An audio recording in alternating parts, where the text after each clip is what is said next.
Vous êtes en train de nous suivre, bienvenue dans ce grand magazine que vous aimez énormément, qui est Africa Sosola. Très content d'être là encore une fois devant vous, mesdames et messieurs, pour pouvoir vous présenter cette émission.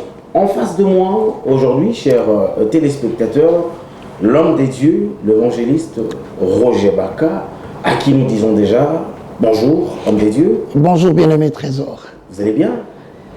Comme j'ai l'habitude de le dire, de la chevelure de ma tête jusqu'à la plante de mes pieds, en passant par mes reins, tout va bien. Tout va bien. Voilà. Merci. C'est bien sûr notre invité d'aujourd'hui, mesdames et messieurs, mais je ne peux pas commencer cette émission sans pour autant dire un grand bonjour à l'ensemble de l'équipe technique avec laquelle nous travaillons aujourd'hui. Je vais commencer par Chigamamba qui est en train d'assurer la réalisation de cette émission. Et au montage, nous avons Bertino Mayaya, Géry Massamouani, on ne t'oublie pas. Alors, mesdames et messieurs, sans transition, je vais devoir vous donner le thème ou le sujet que nous allons développer ensemble avec l'évangéliste Roger Baka sur ce plateau. Mesdames et messieurs, aujourd'hui, on va parler du panafricanisme. C'est quoi le panafricanisme? C'est qui un panafricaniste? D'où vient le panafricanisme? Parce qu'aujourd'hui, c'est tout le monde qui passe à la télé, qui s'autoproclame être panafricaniste. Alors, ensemble, mesdames et messieurs, avec l'évangéliste Roger Baka, nous allons essayer d'avoir un peu une idée sur ce que c'est le panafricanisme. Alors, d'entrée de jeu, homme des dieux, qu'est-ce que vous attendez par panafricanisme? Merci. Je salue le bien-aimé Samuel Massamboukidi, qui doit être aussi en train de nous suivre. Et je salue tous les panafricanismes. Comprenez qu'il est question, pour ceux qui me connaissent, en tant qu'évangéliste Roger Baka, je restaure les valeurs spirituelles. C'est ça ma commission. Mais il se pose aussi la question de savoir quel est le trait d'union qui existe entre l'évangéliste et le panafricaniste. Parce qu'il semble que cette combinaison, c'est impossible, je dirais même, c'est incompatible. Certains les traiteront incompatibles, mais je voudrais que les gens comprennent a priori les jalons que je vais poser. Vous savez, je suis un amoureux de la Bible. Et les Écritures stipulent que si quelqu'un ne sait pas prendre soin des siens, et plie principalement les gens de sa propre famille, il a régné à la foi et il est plus qu'un infidèle. Ce sont les Écritures de la Bible. Donc, on n'est pas chrétien pour ignorer sa société. On n'est pas chrétien pour ne pas regarder en face le véritable défi de votre continent. Parce qu'en soi, la Bible dit vous êtes la lumière du monde. Vous êtes le sel de la terre. Pourquoi Dieu utilise l'expression sel? C'est parce que ce qui donne du goût à tout ce qui peut être préparé dans une marmite, c'est du sel. Mais alors si le sel à lui-même perd sa saveur, qui lui en donnera? Donc si l'Afrique doit survivre, c'est parce qu'il y a des Africains qui donnent le goût à l'Afrique. Et donner du goût à l'Afrique, c'est refléter l'Afrique détenteur de nouveaux citoyens, prêts à faire du développement de leur nation l'objet de leurs propres préoccupations. Vous êtes la lumière du monde. Écoute, nous entendons par lumière, selon son étymologie hébraïque et grecque, c'est la connaissance. Voilà pourquoi nous voulons susciter une nouvelle génération. Les gens qui ont en anglais ce qu'on appelle les knowledge. Dans une autre langue, on dit les cognoscere. C'est-à-dire que nous ne sommes pas seulement préoccupés dans les affaires du royaume de Dieu, mais nous sommes des hommes à tout faire parce que nous sommes la clé que Adonai a promis dans Matthieu 16, 17. Je te donnerai la clé. C'est-à-dire que Dieu va mettre à la disposition de l'Afrique des hommes et des femmes qui seront des solutions aux problèmes qui se poseront vers la fin des temps dans le but de valoriser l'Église. Et donc, lorsque j'ai fini ces mises au point, je vous demande de ne pas me suivre comme seulement évangéliste, mais de me suivre en qualité de quelqu'un qui refuse de régner à la fois. Donc je vais prendre soin de mon pays et je vais prendre soin de mon Afrique. La deuxième question que tu as posée là, c'est celle de savoir c'est quoi le panafricanisme. C'est une doctrine qui vient des isthmes du panafrique.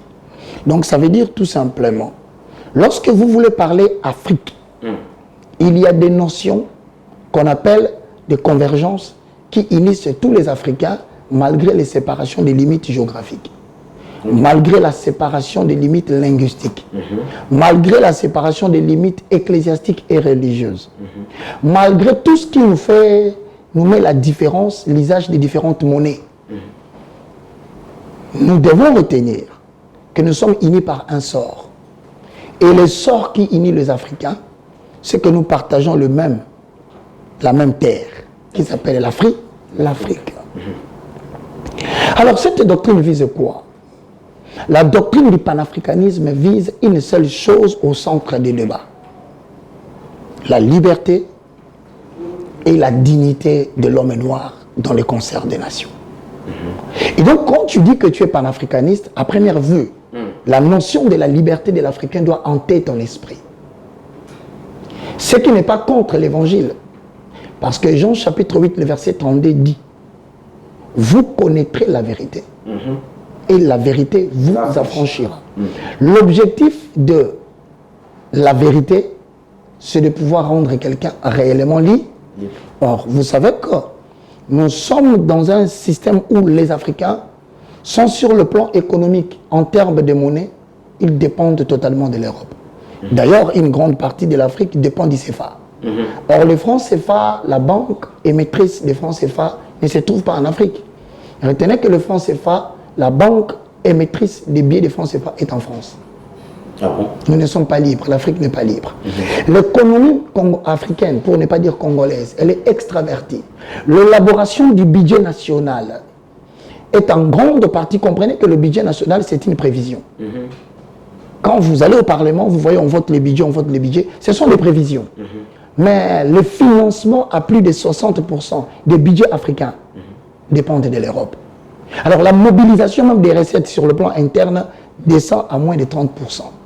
Donc nous ne sommes pas libres. Donc voilà pourquoi Jean, quand il dit sur le plan spirituel, la vérité vous rendra libre, c'est-à-dire que nous devons penser à la liberté de l'Afrique vis-à-vis de la dépendance européenne, orientale, occidentale. Deuxièmement, tu ne peux pas parler du panafricanisme si tu ne parles pas de la dignité de l'homme noir.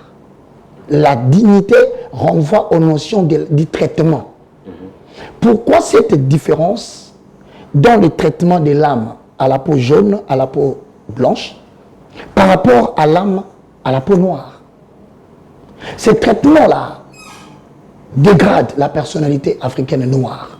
Voilà pourquoi le panafricanisme a pour objectif principal la remise en question sur la table des négociations de la liberté et de la dignité de l'homme noir. Et quand je dis l'homme noir, je ne parle pas de la peau noire. Je parle du peuple dont la mélatonine, la mélanine, la peau a été noircie par les rayons solaires.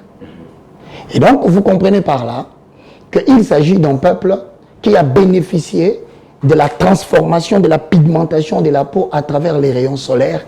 Je parle d'Afrique. Donc, vous qui nous suivez à la maison, sachez que tout au long du débat, le panafricanisme touche quoi? La liberté, la dignité de l'homme noir. Voici l'élément principal. J'accepte que plusieurs peuvent aborder d'autres choses, mais quand on parle du droit, l'ensemble des prérogatives qui sont reconnues à une personne ou à un sujet de droit, d'exiger à son bénéfice une certaine prestation éventuellement sanctionnée par l'appel de l'autorité publique. Donc, quelle que soit la définition qu'on peut donner au droit, cela renvoie à la notion de la dignité. Donc, je parle de la dignité des trésors, je parle de la dignité de Baka, je parle de la dignité de pays africains. Voilà ce qui est au centre de notre débat, et ce n'est pas incompatible par rapport à la foi. Je ne parle pas de la religion, je parle de la foi. Ok. Vous ne parlez pas de la religion, vous parlez de la foi. Vous n'avez pas peur d'entamer ces combats-là, de la liberté? Bah, écoute, vous savez, la peur a une cause. Voilà. La peur, lorsqu'un enfant vient au monde, hein, il naît avec des types de peur. Psychologiquement démontré par Sigmund Freud. Voire faculté des sciences sociales, première et deuxième graduat, faculté confondue. Sigmund Freud dit ceci. L'enfant, quand il vient au monde, il naît avec deux peurs.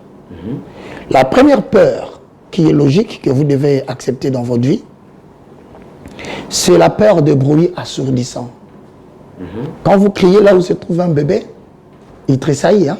C'est la peur de bruit. Alors s'il arrive qu'on fait des bruits à côté de vous, vous avez peur, considérez que vous êtes dans une peur qui est logique. La deuxième type de peur, c'est la peur de tomber. Lorsque vous prenez un bébé, que vous le prenez par les épaules, vous le faites comme ça, il frissonne. S'il vous arrive d'être dans des niveaux élevés des étages, vous sentez la peur, dites-vous que c'est une peur logique. Mais il y a les deux types de peurs qui viennent après que moi je ne veux pas que les Africains puissent intégrer. C'est la peur du rejet et la peur de l'échec. D'où vient la peur du rejet et la peur de l'échec? Les deux types de peur, Sigmund Freud dit, cela provient de l'ignorance. Lorsque vous ne connaissez pas où vous allez, lorsque vous ne connaissez pas quelle est votre raison d'être, lorsque vous ne comprenez pas quel est le but pour lequel Dieu vous a introduit dans les temps, lorsque vous ne connaissez pas la mission que Dieu vous a confiée d'exécuter sur la terre, lorsque la grande partie de la mission a déjà été exécutée par lui-même Adonai, vous avez peur. La peur vient de l'ignorance. La peur vient de ce qu'on ne comprend pas où on va. Mais moi, je vous rassure que même là où je vais, je connais. Même ce que Dieu a destiné pour moi, je le sais. Je n'ai pas de raison d'avoir peur. Ceux qui ont peur, c'est ceux qui ne comprennent pas leur raison d'être. La raison d'être chasse la peur. La raison d'être te dit que tu es au centre des intérêts de Dieu et que tu bénéficies de la protection et du mandat de Dieu. Donc je n'ai pas peur. Donc on va retourner dans le panafricanisme. Vous m'aviez posé la première question, c'était de savoir qu'est-ce qu'on entendait par le panafricanisme. Exactement. Et je pense que je vais faire une entrée un peu fracassante. Vous savez, il y a deux mots que les gens doivent retenir. Il s'agit? Premièrement, que tu sois chrétien ou païen, tu es d'abord africain. Okay. Voilà, que tu sois musulman, que tu sois catholique, que tu sois islam, je ne sais pas desquels, et même ceux qui sont dans les mouvements philosophiques, qui sont des impositions, des manipulations de pensée, ils sont d'abord des Africains. Donc, je demande à tous les Africains de me suivre. Et s'il y a quelqu'un qui est capable de traduire tout ça en anglais, qu'il le fasse à quelqu'un qui est à côté de lui. Ok. Je me rappelle que c'était un certain le 6 mars 1957. Un grand esprit de ma génération. Je pense à Kwame Nkrumah. Il fait un discours brillant, d'ailleurs, qui consacre l'indépendance du Ghana. Je salue tous les Ghanéens. Voici qu'on est en RDC, on parle de vous. Et donc, nous sommes tous africains. Dans son discours, Kwame Nkrumah, panafricaniste, va déclarer l'indépendance du Ghana, mais il propose 3 solutions. Retenez bien. La notion de la liberté et de la dignité africaine pousse Kwame Nkrumah à dire l'Afrique doit s'unir. Déjà en 1957, lorsqu'un Kwame Nkrumah demande que l'Afrique doit s'unir, c'est que quelque part il aperçoit les éléments qui risquent de rendre l'Afrique fragile dans les jours à venir, notamment le problème de la liberté et de la dignité. Mais dans son discours, il demande à ce que tous les Africains puissent s'unir sous 3 formes. La première des choses, il va publier quelques livres, parmi lesquels ceux qui connaissent bien, il y a le néocolonialisme. Il a enseigné sur la manière dont l'homme blanc va créer une nouvelle façon de coloniser l'Africain. Ça s'appelle néocolonialisme. Que je vais développer par 2 types d'aliénation. Là, je vais passer, parce que je ne suis pas obligé de ne pas le dire, je peux le dire. Le néocolonialisme passe par la religion et par la manipulation économico-politique. Donc, retenez que la nouvelle forme de colonisation après l'abolition de l'esclavage, c'est la religion en Afrique et l'utilisation de l'économie et de la politique comme un moyen de coloniser l'Afrique. On va d'ailleurs en parler. D'accord. Et donc je reviens, il dit, il y a aussi un autre livre qu'il a écrit, à part le néocolonialisme, c'est le consciencisme. Voilà ce qui m'intéresse surtout quand tu parles de la peur. Le consciencisme. Qu'est-ce qu'il entend par le consciencisme? Le consciencisme tire son origine des mots conscience. La conscience qui est la voix de mon esprit, parce que l'être humain en accord avec la Torah, la parole, dans le livre de 1 Thessaloniciens chapitre 5, le verset 23, permettez-moi d'être quelque peu bibliciste, vous comprendrez que c'est le courant du consciencisme, qui d'ailleurs trouve la solution au problème de la mort physique et précoce des panafricains. L'être humain étant composé de 3 hommes, l'homme esprit, l'homme âme et l'homme corps. Mais ils ont des natures. L'enfant biologique et l'enfant de Dieu en accord avec Jean chapitre 1, le verset 12. De toutes les façons, vous pouvez refuser les références que je suis en train de vous donner, vous pouvez les botter en touche et vous pouvez même dire, mais qu'est-ce qu'il fait celui-là? Il s'exprime bien avec la Bible. Eh bien, je te dirai que tu verras, il y a 11 personnes en Afrique qui n'ont pas respecté ce que je suis en train de dire. Et aujourd'hui, ils partagent le même seuil, le même lit avec les gens qui sont oubliés, passés dans la table des oubliettes. Donc, si vous voulez mourir précocement, négligez le verset que je dis. Et donc, mon frère, la conscience est une des branches ou une des facultés de l'homme esprit. L'esprit a 3 facultés. La communion qui est définie comme la relation que tu as avec la divinité. Je suis clair. Très clair. La divinité. C'est-à-dire l'être humain entretient des relations spirituelles qui ne sont pas des dogmes, qui ne sont pas définis par un homme, mais qui sont définis par celui qui te sauve. Là, je parle de la spiritualité. La relation en termes de contact avec celui que tu estimes qui t'a sauvé. Ça s'appelle communion.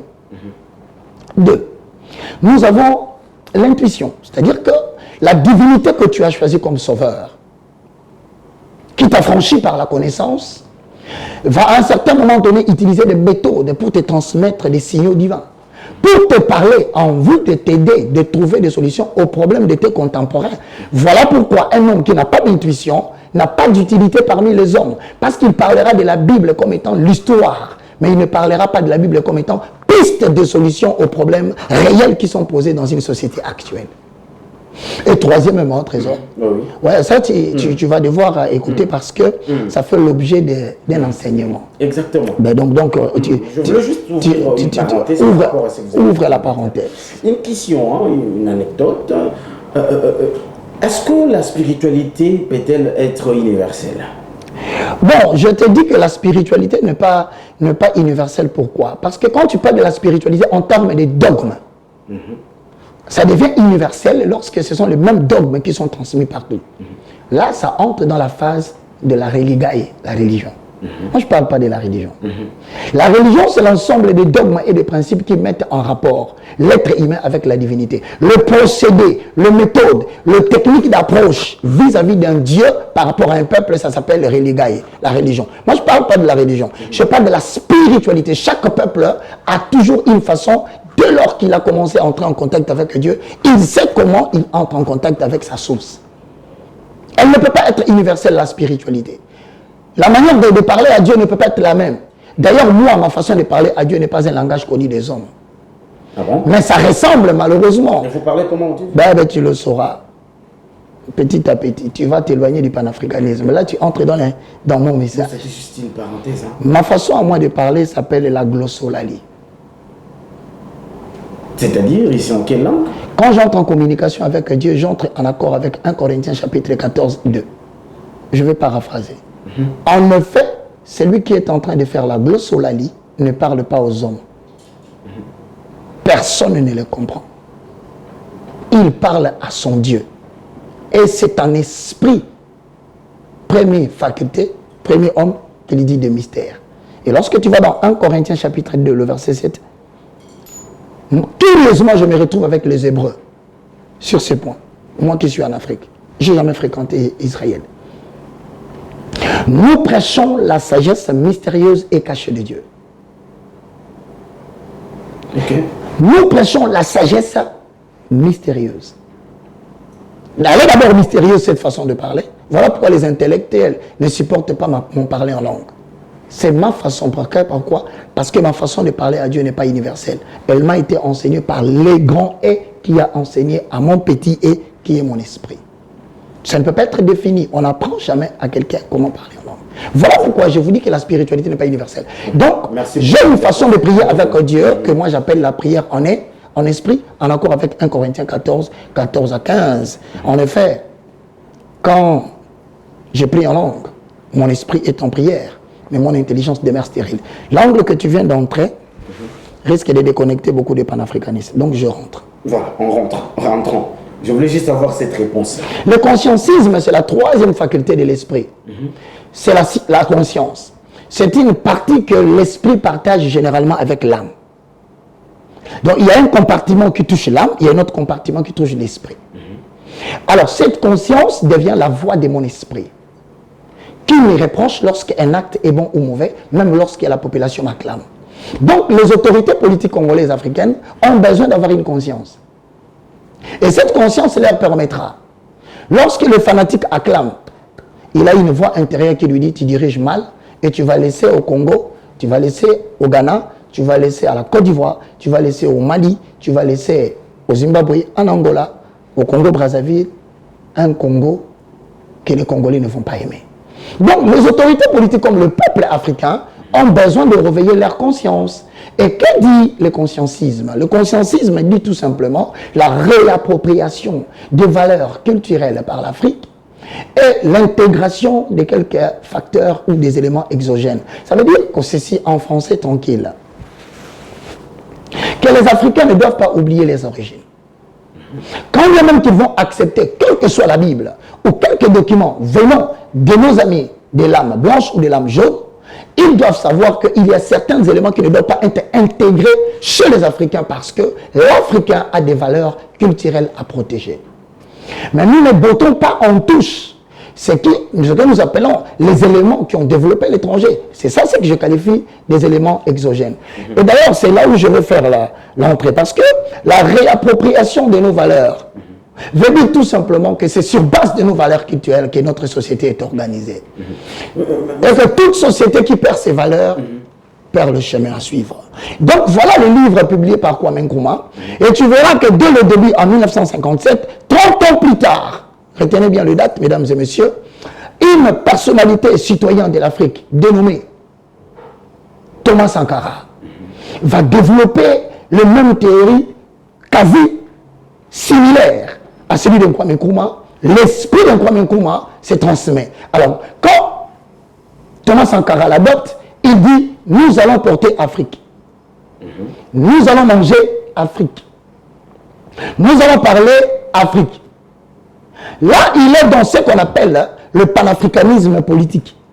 Parce que le panafricanisme politique et économique veut dire, c'est la confédération économico-politique des grandes zones de l'Afrique, pour le développement de l'Afrique et de l'Africain. Mais écoute-moi bien, en 1987, il développe cette théorie, vous vous rappelez, il s'agit de Burkina Faso. 30 ans plus tard, cette idée de l'Afrique est développée.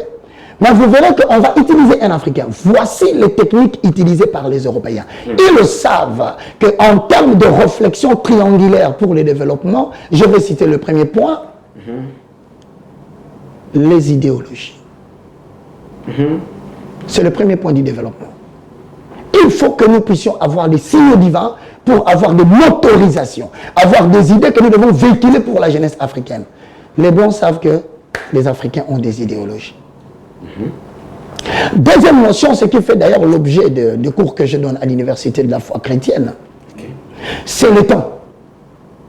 Parce que toute idéologie est développée en fonction d'un temps. Le temps détermine les opportunités. Nous savons à quel temps il faut que nous puissions agir. Et c'est le temps de l'Afrique. Mais vous savez où est-ce que l'âme blanche ou l'âme jaune, comprenez, je ne veux pas être raciste, arrive à détruire l'idéologie du temps de l'Africain, c'est lorsque l'Africain, après avoir obtenu une motorisation, une idée, une vision, une raison d'être, Il attend le bon moment pour le faire. Quand c'est le temps, il a besoin d'une tierce personne qui doit l'accompagner dans la matérialisation de cette idéologie. C'est là où nos frères ont été corrompus. Et tu verras que la majeure partie des plus grands panafricanistes ont été tués par les Africains parce qu'au moment où ils sollicitaient le concours de ses compères, de ses confrères, c'est là où il a été assassiné. Le premier, c'est Kwame Nkrumah, assassiné. Il est mort avec une mort brutale. Qui les ont tués? La complicité des Africains. Les Africains eux-mêmes. Thomas Sankara, il est parmi les 100 morts assassinés lors d'une réunion par son confrère africain, Blaise Compaoré. Vous prendrez des gens comme des Ngalula Pandangila. Je rentre vite en Afrique. 1957, arrestation de Lumumba. Tué par des Africains et des Congolais. Donc c'est ici où je suis en train de faire entrer la dimension du panafricanisme par la convergence des connivences dans le conscientisme, mais dans la réappropriation de la dimension spirituelle de l'homme africain. Eh bien, je vais faire un retour si tu veux, à moins que tu aies une question. Oui, j'ai une question. Vous parlez de valeurs africaines. Il s'agit exactement de quelles valeurs? Vous parlez des valeurs spirituelles, africaines, ou il s'agit exactement de quoi? Mon ami, les valeurs africaines, c'est que nous aimons que nous soyons libres. Je t'ai parlé de ça dès le début. Nous aimons que la dignité. Le vrai problème, cette lutte qui commence à prendre place en Afrique a des origines. Si tu veux, la prochaine fois, on en parlera. Mais je vais essayer de fleurer pour ceux qui parlent panafricanisme. En soi, le concept panafricanisme n'est apparu qu'en 1900. En 1900. Oui, avant, le mot panafricanisme n'existait pas. C'est à cause de la grande conférence qui a été faite. Mais en réalité, avant 1900, 18e siècle, nous utilisons le mot panégrisme. Panégrisme. Ouais. Le mot panégrisme avait deux dimensions. Le panégrisme rémigrationniste et le panégrisme implanté. Ça veut dire quoi? Vers le 18e siècle, il y avait certains Noirs qui luttaient à côté des Anglais. Ils luttaient au prix de leur liberté. Une fois la victoire acquise, ils seront acquittés et rendus libres parce qu'ils sont partis comme des esclaves, n'oubliez jamais cet aspect. Exactement. Et lorsqu'ils luttent parmi les Anglais, la lutte étant terminée, certains seront déclarés libres. Ils seront installés à la Nouvelle-Calédonie. Je crois qu'aujourd'hui, les gens parlent du Canada. D'autres vont aller vivre en Angleterre. Mais lorsqu'ils sont là, ils vont remarquer qu'ils se développent dans les chefs des Anglais, des peaux blanches et des peaux jaunes, un mauvais traitement vis-à-vis de l'âme noire. Alors ils vont vouloir maintenant développer une classe sociale pour lutter contre ces pratiques d'antivaleurs qui ne respectent pas la liberté et la dignité de l'homme noir. Là, il y a deux groupes qui se forment. Dans le panégrisme, nous avons les immigrationnistes. Ils se disent, non, nous devons quitter maintenant le Canada, quitter l'Angleterre, pour aller sur la terre de nos ancêtres en Afrique, créer un groupe de gens qui vont résister contre l'esclavage et le traitement négatif de l'homme noir. Là, on les appelle le panafricaniste ou le panégriste rémigrationniste. Mais il y a des gens qui vont refuter cette idée. Ils disent non, nous allons continuer la lutte ici en Amérique. Ces panégristes-là, on les appelle les panégristes implantés. Ils se sont implantés. Ils sont restés au Canada. Ils sont restés, d'ailleurs, Martin Luther King, vous connaissez l'histoire. Ce sont des gens qui ont commencé à lutter. Mais écoutez, d'où vient l'idée de commencer à lutter pour la liberté et la dignité de l'homme noir? Mais c'est parce que dans les années 18e siècle, pour ceux qui connaissent l'histoire, ils vont vous rappeler, il y a déjà quelqu'un qui commence la première idéologie qui touche directement le centre de la problématique de la liberté et de la dignité africaine. Il s'agit de Thomas Jefferson, troisième président des États-Unis d'Amérique. À cette époque, il va publier un livre qu'il va laisser en Virginie, à Paris et ailleurs. Le livre est intitulé Note on the State of Virginia. Ça c'est en anglais. Là. Oui, c'est en anglais. Une note pour l'État de Virginie. Mais quel est le problème qui est au centre de son livre? La problématique de la croissance démographique de l'homme noir. C'est-à-dire à cette époque déjà, Comprenez que l'homme commence à craindre le développement de la race noire, le développement démographique. Je retiens. Développement démographique. Alors la réduction de la population noire devient importante. Pourquoi? On évite le mélange. On ne veut pas que les noirs aient des enfants avec des blancs. Ça risque de leur permettre de rester éternellement. Donc pour l'éviter, alors il faut utiliser une politique de la réduction de la population. Comprenons qu'à cette époque, la problématique de la croissance démographique ne touche pas que les noirs. Il y a aussi des blancs qui sont qu'on appelle la classe inutile, qui se multiplient beaucoup. Ça s'appelle la classe pauvre.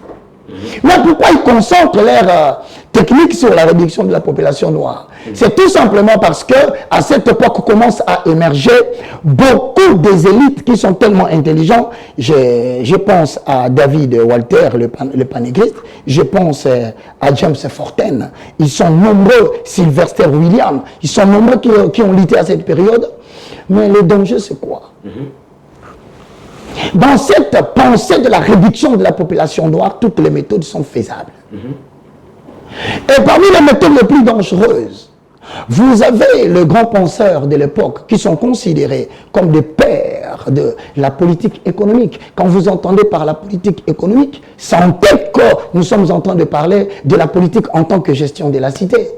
Et quiconque parle de la gestion de la cité, mes bien-aimés dans les seigneurs, cette matière elle est tellement importante que certains d'entre vous risquent de se retrouver en train de dormir. Permettez-moi de réveiller les Africains. Oh oui. Permettez-moi. Réveillez-vous. Okay.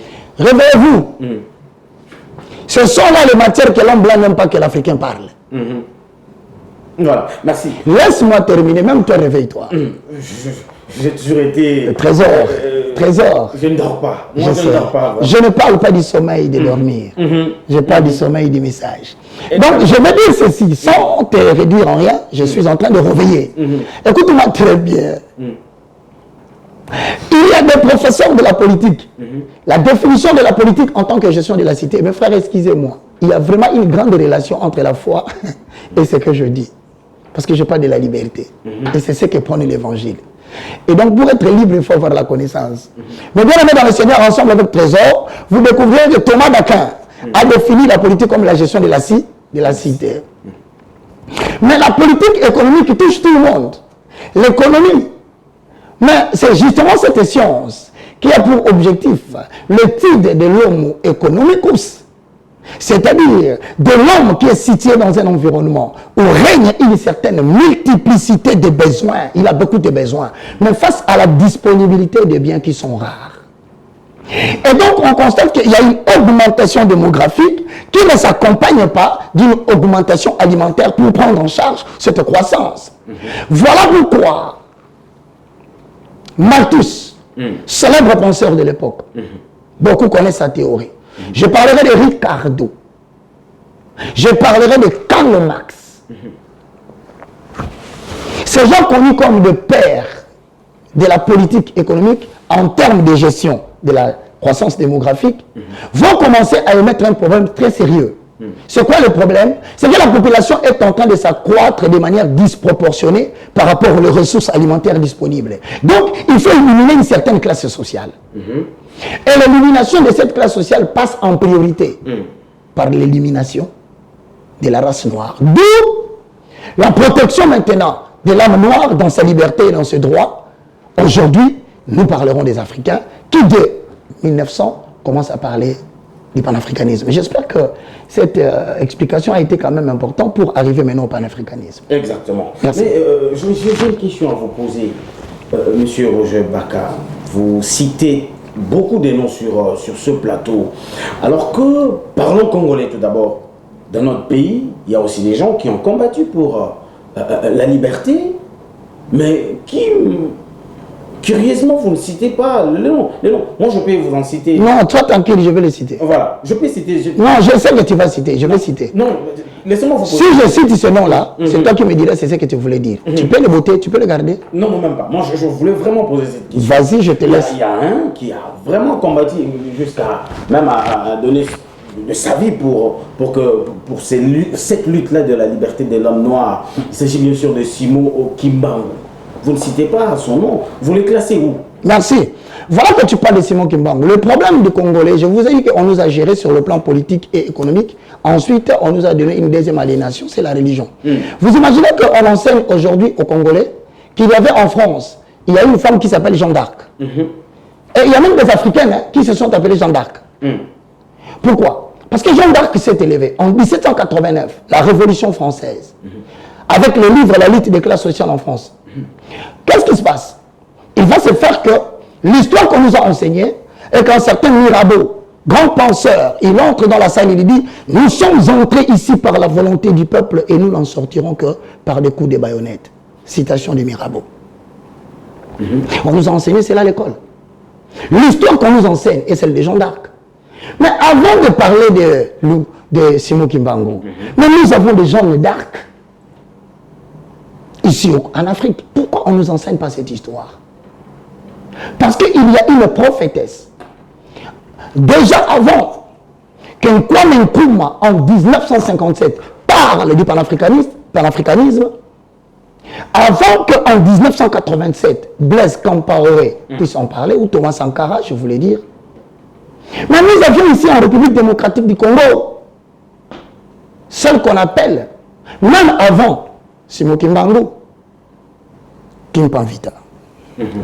Tu voulais parler de lui? Voilà pourquoi je t'avais dit, attends. Simon Kimbangu est venu après. Je dis après pourquoi? Parce qu'en 1946, la vraie problématique qui se pose ici au Congo avec la prophétesse Kimpanvita. Comprenez qu'à cette époque, l'Angola, Brazzaville, Kinshasa sont parmi le peuple d'une seule même terre. Alors, Kimpanvita va réclamer quelque chose qui a trait avec le panégrisme. Il dit quoi? C'est la décolonisation de la religion de l'homme blanc. Déjà à cette époque, Kimpanvita, prophétesse, réclame la problématique de la décolonisation par rapport à la religion. Mais beaucoup aujourd'hui, lorsque nous parlons de l'indépendance de la République démocratique du Congo, lorsque tu leur poses la question, qui est le père de l'indépendance du Congo, ils répondent quoi? C'est Lumumba. Patrice Emery Lumumba. Oh, Patrice Emery Lumumba viendra après en 1957. Mais comment a-t-il fait son accès dans l'histoire de l'indépendance? Le panafricaniste, sociologue, capitaliste et communiste Lumumba, déjà en 1956, il avait un parrain en Belgique. Il s'appelait M. Auguste Roesselet. Il faut qu'on dise la vérité. Hein? À l'époque, il est ministre de l'économie belge. Lumumba avait déjà commencé à effectuer des voyages. Il allait sous le parrainage de M. Auguste Roesselet. Il faisait des voyages, il allait en Belgique, il revenait. Mais comprenez que son parrain fut un capitaliste qui, selon la vision capitaliste, envisage l'exploitation de l'Afrique, la manipulation de ses ressources, afin de parvenir à une totale domination de l'Afrique. C'est pourquoi, bien qu'il fait son retour en 1956-57, Lumumba sera arrêté. Comprenez que Lumumba, comme Kimpanvita, qui fut maltraité, sera arrêté pendant une année et il va publier un livre qu'il a écrit en prison. Congo, 2 points. Terre d'avenir est-il menacé? Un livre qui n'existe pas. Un livre qui n'existe que dans la thématique que je dis. Même moi qui vous parle, après avoir parlé avec son fils Guy Lumumba et toute la famille que je salue, le livre c'est encore en édition en Belgique.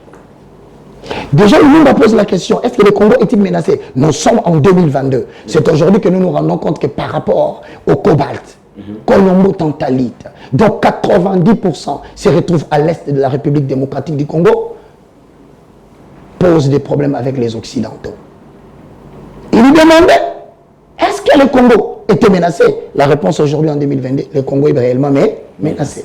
J'en viens, papa, j'en viens. Tu as parlé de Lumumba. Là, ce que je te parle ensuite. Il y a beaucoup à dire aussi. Je préfère qu'on dise mieux de ce qu'on dit maintenant, que l'on dise beaucoup, mais pas mieux de ce qu'on devait dire. Et donc, lorsque Lumumba est arrêté, il est traduit en justice, parce que comprenez qu'à l'époque, il travaillait au poste. pour un dossier que plusieurs savent que je n'aimerais pas, moi, développer ici. Son livre, d'ailleurs, par rapport à la manière dont nous célébrons l'indépendance, je salue la célébration des chefs de l'État, de la présence symbolique de Lumumba à l'imiter. Je suis très content, mais je pense qu'autant cette statue est très publique et très connue des hommes, autant les livres de Lumumba devaient être le livre qu'on devait placer à la gare centrale avec comme thème « Congo, terre d'avenir, est-il menacé ?» C'est ce livre-là qui devait faire le best-seller. Je vais rentrer. Mesdames et messieurs, comprenez que c'est une première émission et je salue Samuel Massamboukidi, panafricaniste, un frère que je vais converger dans la convergence parce que je pense que nous avons une terre à protéger, un peuple à garantir. Maintenant, à cette époque-là, Kimbangu vite a fini le combat. Tu verras, Simon Kimbangu va prendre. Je rappelle, la colonisation spirituelle passe par la religion, mais pas par la spiritualité. Et pour détourner les kimbanguistes de la vision de Kimbangu, on va nous créer le kimbanguisme. Le mouvement qu'a prôné Kimbangu, c'est Dipanda Dianzo. Ce n'est pas l'église des Noirs. Non. Je salue tous les Noirs qui me suivent. Kimpanvita n'a pas dit église des Noirs. Et elle avait dit quoi? Dipanda Dianzolo. Cela veut dire l'indépendance de notre pays, la liberté, la décolonisation de la religion. Mais voilà que l'homme blanc va nous dévier. Il nous fait quitter du mouvement de Kimpanvita. Il nous conduit à la religion. Et de la même façon, Kimbangu n'a pas rejeté la Bible. Quiconque dira que Simon Kimbangu n'est pas un prophète de Dieu, qu'il soit anathème. Moi, je le crois. Parce que lorsque vous dites le Dieu d'Abraham, le Dieu d'Isaac et le Dieu de Jacob, tout le monde est content. Parce que nous avons parlé des dieux et des ancêtres des Hébreux. Mais lorsque vous dites Kimbangu, oh non, Baka commence le garçon commence à se perdre. Ah, se perdre, hein? Ah ben parce que Abraham avait un corps et le Lumumba avait des squelettes avec Simon Kimbangu. Vous voyez la réappropriation de nos valeurs. Valorisons ce qui est de nous. Voilà pourquoi, lorsque Simon Kimbangu vient, Simon Kimbangu, disais-je, avec tout le respect que je le dois, il réclame une chose. Il dit, vous nous dites que la religion que vous nous apportez, du christianisme, au travers de la Bible, que votre Dieu est un Dieu qui donne la liberté et la dignité. Mais je constate que les Blancs sont habillés en culottes blanches et chemises blanches. Mais vous nous chicotez à cause de l'EVA. Pour que nous puissions produire le caoutchouc, vous nous chicotez, vous coupez les bras des gens, vous coupez les jambes des gens. Mais quel est ce Dieu qui promet la liberté et la dignité, mais qui traite différemment l'âme blanche par rapport à l'âme noire? Il n'a pas refusé la Bible. Voilà pourquoi Simon Kimbangu nous dira, on cherche à connaître plus de lui, en tant que messager de la République démocratique du Congo. Il dit, la religion de l'homme blanc est mauvaise. Mais il n'a pas dit que la Bible était mauvaise. Il n'a pas rejeté la Bible, mais il a refusé le traitement inégal. Mais évangéliste Roger Baka, la base, même le socle du christianisme, il s'agit de la Bible? Non. Non. La Bible est un livre selon les canons Augustin, qui est un roi, Constantin, je voulais dire, qui a organisé ce qu'on appelle le concile. Oui, de Nicée. Il a réuni tous les penseurs de la liberté de l'esprit en vue d'écrire un livre qui a 66 livres, mais il estime qu'il y a certains livres qu'il va botter en touche qu'il n'intègre pas ici. Voilà pourquoi vous avez les apocryphes. Et les apocryphes. Et vous avez aussi des livres dont l'Église catholique considère que ce sont des livres qui écoutent la raison. Hein. Franchement, écoutent la raison. S'il n'a pas intégré ces livres dans la Bible, c'est parce qu'il trouve, lui, Constantin, que ces livres, ce sont des livres qui résolvent les problèmes de la société. Mais ça n'a pas de raison d'être dans l'existence de la spiritualité en termes de relations entre l'homme et Dieu. C'est lui qui estime. Hein. C'est lui, Constantin. Lui-même qui avait aussi décidé à ce que la Bible... Oui. Et alors que le livre qu'il est en train de réunir, c'est pour un souci politique. Tu sais quel est ce souci? Contrôler l'évolution des esprits. Il n'a pas fait la Bible avec l'objectif de libérer les gens. Non, c'était des ambitions politiques. Ils voyaient l'émergence des gens à travers la liberté de l'esprit. Ils risquent de comprendre que... Parce qu'il y a des livres qui ont été publiés pendant le XVIIIe siècle, les livres tels que Inégalité des races. Donc on apprend à l'homme noir qu'il n'est pas assez intelligent, il ne peut pas dépasser l'homme blanc. On limite l'homme noir dans le terme de capacité physique. Oui, ce sont des activités physiques. Mais l'homme blanc, c'est la raison. Voilà pourquoi la fameuse citation. La raison est hellène, mais l'intuition est nègre. Voilà des aliénations qui ont commencé à créer le complexe d'infériorité de l'homme noir vis-à-vis du blanc. Et c'est ainsi que, à travers cette façon de penser, nous sommes arrivés à comprendre que les livres qui n'ont pas été intégrés, c'est parce que ce sont des livres qui communiquent à l'homme la sagesse qui est la modération qu'on allie à l'intelligence qu'on adopte de l'étranger. Et c'est là où Lumumba est mort, parce qu'il a attaqué l'angle politique. Maintenant, je termine en te disant, je ne sais pas si le temps sera imparti. On touche à sa fin. Est-ce qu'on peut lui donner 5 minutes? Il n'y a pas de problème. Pour que je te laisse poser la question. Exactement. Lorsqu'on constate sur le plan politique en termes d'aliénation, le système politique établi en République démocratique du Congo, établi en Afrique, c'est la démocratie. La démocratie, c'est le néocolonialisme. Comprenez que dans la démocratie, il y a deux secrets. Le vote et l'élection, qui sont deux concepts différents. Voter, c'est choisir un candidat et déposer sa voix dans l'urne. Mais élire, c'est entendre que la Cour constitutionnelle proclame quelqu'un qu'il estime que vous avez voté. Alors à ce moment-là, on canalise la pensée du peuple en termes de tous les pays africains, sachant que lorsque l'on vote, non. Voter, c'est choisir trésor. Mais élire, c'est avoir Desailly, c'est avoir Yoshi, c'est avoir Christian à la place de celui qu'on a voté. Mais qu'est-ce qui coupe court? C'est la manipulation politique à travers la Cour constitutionnelle. Toutes les élections faites en Afrique, ce sont des néocolonialismes. Voilà pourquoi, ayant compris le long du réveil politique, l'élite blanc va organiser un système qui va contrôler l'Afrique, notamment ce qu'on appelle en 1963, ça c'est sur le plan politique, pour gérer l'Africain et éviter qu'il se révèle à tout moment sur le panafricanisme. On va créer en 1963 l'Organisation de l'unité africaine, qui est un outil efficace pour la manipulation des Africains. Tu vas me donner 1 minute à la fin. Que des autorités politiques, que des présidents de république, que des représentants de la CEDEAO, Communauté économique pour le développement de l'Afrique et de l'Ouest, Communauté des États de l'Afrique centrale, CEPERGEL. Tous ces gens sont placés pour être manipulés par le dictat européen. Le point de puissance. Voilà pourquoi, en créant en 1963 l'Organisation de l'unité africaine, le panafricanisme politique et économique de l'Afrique est mort. Ça n'existe plus jusqu'à aujourd'hui.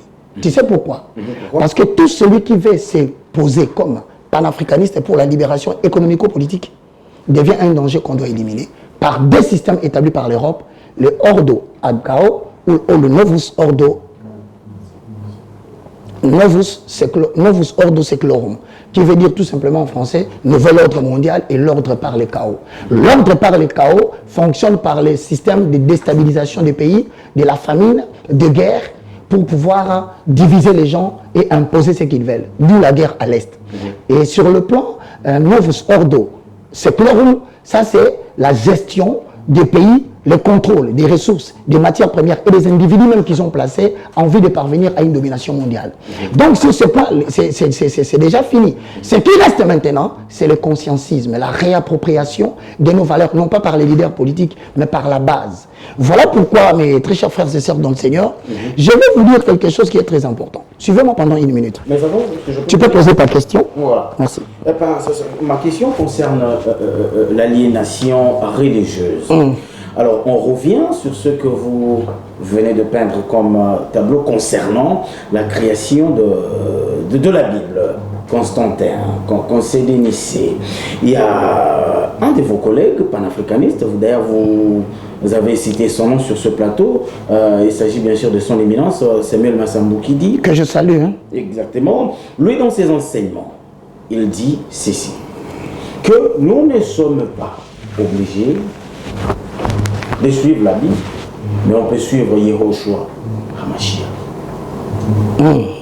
Que pensez-vous de cette philosophie, Vous savez, de cette vision? vous savez, comment tu... Trésor, hein? Tu t'appelles Trésor, hein? Voilà. Trésor en français, ça veut dire quoi? C'est en français d'ailleurs. Oui, mais c'est un mot qui a une définition. Ok. C'est un nom. Trésor. C'est là où sont... C'est là où sont gardés tout ce qui constitue objet de valeur pour un homme ou pour une nation. Hein? Bon, je peux te rencontrer en cours de route, tu t'appelles Trésor, tu vas regarder?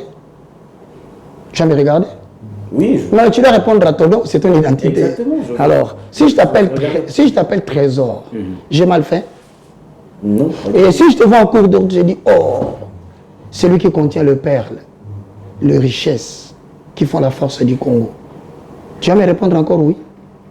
Alors que je viens de parler des trésors dans la définition. Exactement. C'est simple. Que ce soit Yehoshua HaMashiach. Nous avons besoin de la définition de Yehoshua HaMashiach. Il y a le Mashiach et le HaMashiach. Yehoshua dérive du mot sauveur. Alors si on t'appelle sauveur, on dit sauveur HaMashiach. On a mal parlé. Parce que les gens qui parlent hébreu ne parlent pas français. Hébreu parle araméen et grec. Et les grecs et tout ça. Mais si tu viens en France, tu dis à quelqu'un HaMashiach va te sauver, il va te dire HaMashiach c'est gay. Yehoshua c'est gay. Tu dois parler sa langue. C'est-à-dire que la traduction de certains mots ne doit pas être l'objet de notre différence.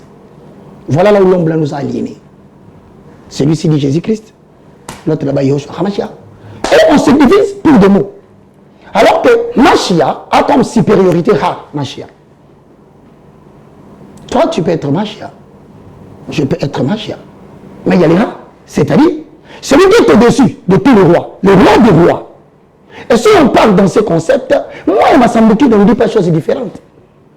Voici l'aliénation de la religion. C'est là où tu t'invites à dire, nous devons lutter contre la présence de l'occupant, contre la religion du colonisateur qui veut que nous puissions nous opposer par des mots. Je suis musulman, je suis catholique, je suis pentecôtiste. Ces mots nous divisent et ces mots ne nous permettent pas d'attaquer l'occupant. L'occupant nous a attaqués par la religion.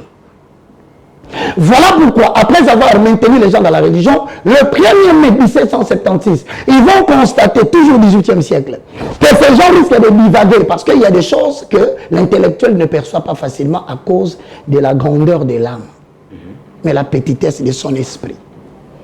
Voilà, ils vont proposer le 1er mai 1776 un grand mouvement philosophique qui va réunir toutes les sciences. Et qui est censé contrôler la pensée des autorités africaines? Il s'appelle Adam Weishaupt. Un prêtre jésuite très plongé dans l'occultisme. Il va réunir toutes les versions de magie parce qu'il y a certains qui échappent à la religion qu'ils ont amenée en Afrique, à la religion du christianisme. Le christianisme, ce n'est pas une religion. Et c'est quoi? C'est la libération de l'omnipotence de Dieu dans un vaisseau humain. Voici les définitions que les gens doivent commencer à adopter.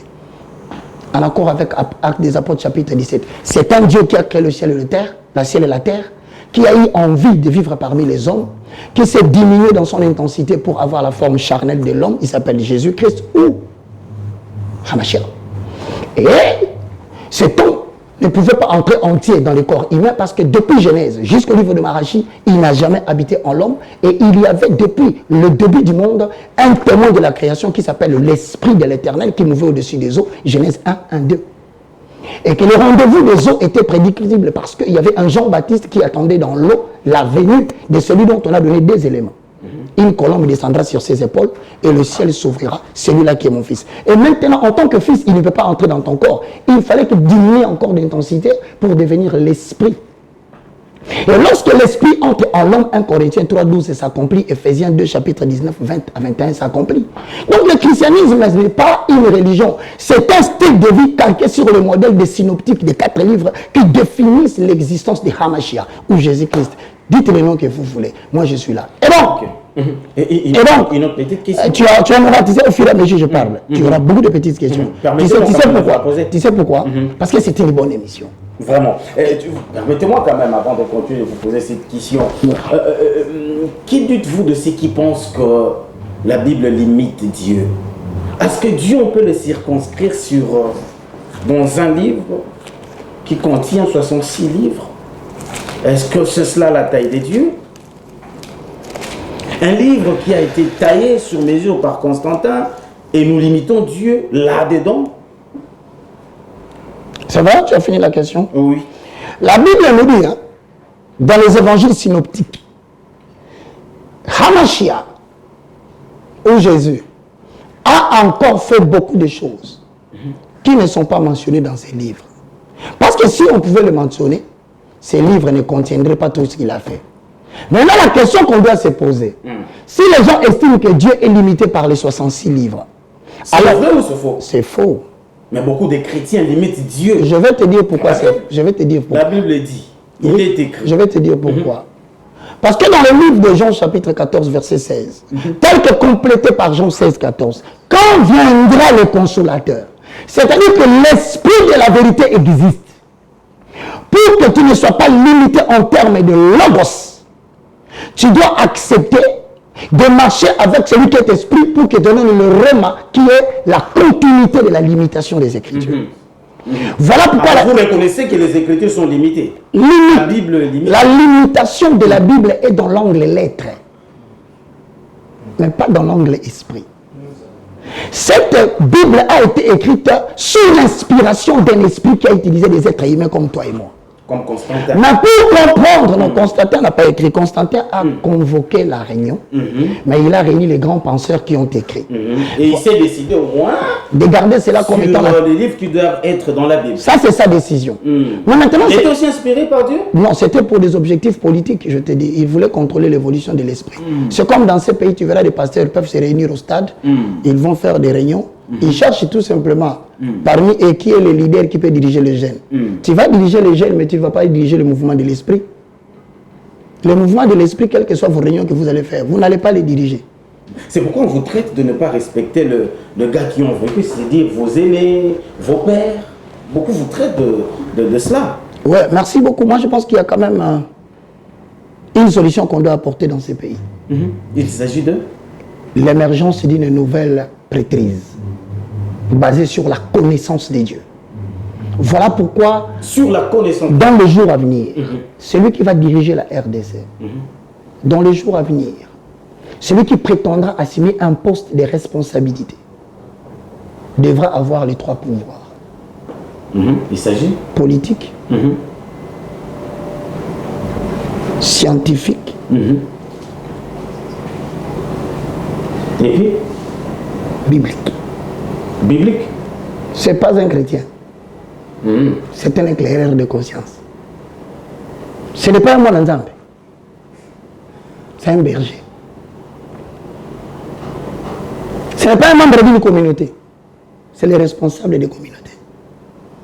Le responsable des communautés. Est-ce que la personne en question existe? Tu vois que tu vas aller de question en question. Ah ben c'est cela, en tout cas, c'est cela. Dans les jours à venir, même dans le Sénat, même au Parlement, tu ne peux pas être élu député. Si au préalable, tu n'as pas la connaissance des choses de l'esprit. Parce que la crise africaine et congolaise, elle est d'abord spirituelle avant d'être politico-économique. Voilà pourquoi nous vous proposons que vous commenciez à présent à chercher à connaître la vérité, car à défaut d'avoir la connaissance, le peuple périt. Mon frère, si tu continues avec des questions, tu ne vas pas terminer, tu ne vas pas épuiser la source d'eau aujourd'hui. Exactement. Mais je m'en vais te proposer la solution. Tu as dit, Denis, pourquoi tu n'as pas peur? Je n'ai pas peur parce que celui qui connaît son destin, il connaît la loi supérieure qui gouverne sa vie. Tout celui qui a découvert son destin n'a plus de raison de regarder à gauche ou à droite, qu'il marche seulement droit. Il ramassera toutes les fonctions que Dieu a placées sur son chemin. Mais lorsque l'on sent qu'il y a un Africain qui commence à réveiller la conscience, on l'assassine par ce qu'on appelle le panafricanisme politique et économique. Je vais te citer quelques-uns que moi, j'ai listés, et je te dirai la solution que j'ai trouvée à cela. Nous avons au Nigeria un certain Sylvanus Olympio. Il est né le 6 septembre 1902. On l'a assassiné pour avoir défendu le panafricanisme le 13 janvier 1963, devant l'ambassade de Lomé. Sylvanus Olympio, c'est au Togo. Il était le premier président, excusez-moi. Au Nigeria, Major Johnson Thomas, il est né le 3 mars 1924. Il a été assassiné parce qu'il pensait que défendre l'Afrique sans avoir le conscientisme dans la dimension spirituelle de la croissance et de l'esprit en communion avec Dieu, il est assassiné le 29 juillet 1966. 3. Abishakib Ali Shemark, il est né le 16 octobre 1919. Panafricanisme politique économique. Assassiné, c'est le président de la Somalie le 15 octobre 1969. Cheikh Abed Amani Karoum, il est né le 4 avril 1975. Il a été assassiné en 1972. C'est le premier président des Zanzibar. Il était abattu par son propre garde du corps. Richard Ratimadrava, président de Madagascar, né le 21 mars 1931. Il est assassiné le 11 février 1975. François Tombalbaye, Tchad, né le 15 juin 1918. Il est assassiné, panafricaniste, le 13 avril 1975, tout simplement parce qu'il a rejeté la France, il a retourné le dos à Israël politique, il a voulu s'associer à la Libye. Je termine. Mesdames et messieurs, le général Murtala Mohamed. Là, c'est pour terminer. Hein. Bien sûr, je continue, il reste 3. Ok. Né le 8 mars, je disais le 8 novembre 1938, mort le 13 février 1976. Mariam Gwabi à Brazzaville, le 31 décembre 1938, assassiné le 18 mars 1976, Congo-Brazza. Tafari Banti, octobre 1921, né, assassiné le 3 février 1977, président de l'Éthiopie. Je rentre en RDC. Mobutu, défenseur du panafricanisme, de la dignité de l'homme noir, avec le livre Discours, Dignité pour l'Afrique. Assassiné, mort de manière brutale, avec une maladie dont on ne sait pas comment s'est passée l'opération. Laurent Désiré Kabila, qui veut que nous puissions nous prendre en charge, déclarant que la guerre sera longue et populaire, a battu sauvagement dans son bureau au Palais de Marbre. Mesdames et messieurs, lorsqu'il n'a pas suffi pour ces gens de tuer les sujets congolais, ils ont assassiné le président de Haïti. Ils ont assassiné Kourouziza. Ils ont assassiné, toujours pendant le Covid, beaucoup de gens qui ont refusé la colonisation. Maintenant, voilà là où je vous apporte la solution. C'est le conscientisme dans sa dimension spirituelle. La réappropriation de nos valeurs par l'Afrique. Et c'est ainsi que je donne le cours sur la mort physique précoce. Comment lutter contre la mort physique précoce. Nous avons une dimension de l'esprit que nous devons agrandir et donner de l'âge à notre esprit, parce que lorsque tu es en communication permanente avec le Créateur, voici ce qui se passe. Il va t'aider à faire la politique en dépendant des informations qui te viennent du gouvernement céleste. Cela est vrai parce qu'Israël connaît cela. Dans le livre des 2 Rois, chapitre 6, le verset 8. Dieu est capable de te signaler le plan machiavélique des mondes et des ténèbres sur ta personne. Il a la capacité de te doter du caractère pour pouvoir dénicher proche de toi les personnes qui veulent te trahir et de les enlever le plus tôt possible. Ne laissez plus les autorités politiques parler de l'Afrique. La lutte n'est devenue importante dans un combat lorsque la population s'approprie cette lutte. Vous devez savoir que ce ne sont pas des présidents qui vont nous sauver. Merci. C'est nous-mêmes qui allons nous sauver. C'était le moindre de tous, le plus petit de tous les hommes de Dieu. Je salue tous qui sont panafricanistes. Je ne connais pas beaucoup. Le peu que j'avais, j'ai mis à votre service. Que Dieu vous bénisse. Pour tout contact, le numéro de téléphone est en bas de l'écran. Vous pouvez m'appeler pour que nous puissions réfléchir. Et je te promets que les afro-descendants sont en train de venir. Qui dit afro-descendants dit afro-américains. Tous ces noirs qui sont nés en Amérique, les parents africains, nous sommes en contact, ils vont revenir.